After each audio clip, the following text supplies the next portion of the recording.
जिंदगी लंबी नहीं बड़ी होनी चाहिए. हे वाक्य शंभूराजांना, आपल्या शंभूराजांना तंतोतंत लागू होतं.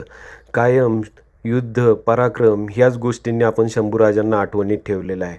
पण वयाच्या अवघ्या 14व्या वर्षी आईचं छत्र हा लहानपणी हरपलेलं असताना आपल्या आजीच्या कुशीमध्ये वाढलेल्या या राजानं वयाच्या 14व्या वर्षी संस्कृतमध्ये पहिला ग्रंथ लिहिला, ज्याचं नाव आहे बुधभूषण.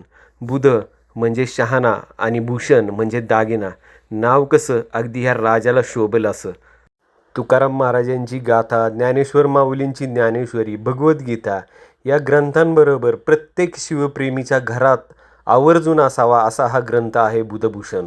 राज्य कसं असावं, राजा कसा असावा, दुर्ग कसे असावेत, मंत्री कसे असावेत, अशा एक ना बऱ्याच गोष्टी याच्यामध्ये राजांनी वर्णन केलेल्या आहेत.